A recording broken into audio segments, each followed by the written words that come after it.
બોટાદની વાત કરીએ તો બોટાદ રાજકોટમાં થયેલ ચોરીનો ભેદ અત્યારે ઉકેલી કાઢવામાં આવ્યો છે. બોટાદ ટ્રાફિક પોલીસની સતર્કતાથી ચોરીનો ભેદ ઉકેલાયો છે. ત્યારે વિહા વાવમાં પેટ્રોલિંગ દરમિયાન ચોરેલું બાઇક પણ ઝડપી પાડવામાં આવ્યું છે. નંબર પ્લેટ વગર બાઇક લઈ જતા પોલીસે રોક્યો હતો આ બાઇકને અને આ વ્યક્તિને રોક્યો હતો. ત્યારે પૂછપરછ કરતા બાઇક ચોરીનું હોવાનું પ્રકાશમાં આવ્યું છે. પોલીસે શખ્સની અટકાયત કરી છે અને આ સમગ્ર મામલામાં વધુ પૂછપરછ હાથ ધરવામાં આવી છે. તો રાજકોટમાં થયેલ ચોરીનો ભેદ અત્યારે ઉકેલી કાઢવામાં આવ્યો છે. બોટાદ ટ્રાફિક પોલીસની સતર્કતાથી આ ચોરીનો ભેદ ઉકેલી કાઢવામાં આવ્યો છે. આ સાથે એક શખ્સની ધરપકડ કરવામાં આવી છે. આ સમગ્ર મામલામાં વધુ પૂછપરછ હાલ હાથ ધરવામાં આવી છે.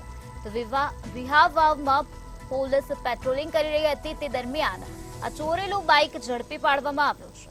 તો નંબર પ્લેટ વગર બાઇક લઈ જતા શખ્સને રોકવામાં આવ્યો હતો અને પૂછપરછ હાથ ધરવામાં આવી હતી. તો આ જ મુદ્દે વધુ માહિતી આપવા માટે આપણી સાથે સંવાદદાતા યાસીન જોડાઈ ગયા છે. જી યાસીન, રાજકોટમાં થયેલ ચોરીનો ભેદ ઉકેલી કાઢવામાં આવ્યો છે. આ સાથે પોલીસે એક શખ્સની અટકાયત કરી છે. શું છે વધુ માહિતી?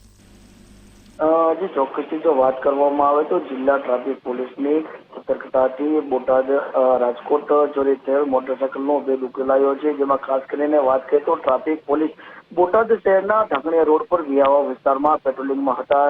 જે દરમિયાન ચોરો બાઇક ઝડપાયું છે. ત્યારે નંબર પ્લેટ વગરનું મોટરસાયકલ લઈને પસાર થતા વ્યક્તિ ઉપર શંકા જતા પૂછપરછ કરતા મોટરસાયકલ ચોરી હોવાનું હાલ તો જાણવા મળ્યું છે. ટ્રાફિક પોલીસે ચોરો મોટરસાયકલનો કબજો મેળવી જીતેન્દ્ર મકવાણાની અટકાયત કરી છે અને વધુ તપાસ હાથ ધરી છે. જી યાસીન, સમગ્ર માહિતી આપવા બદલ આભાર.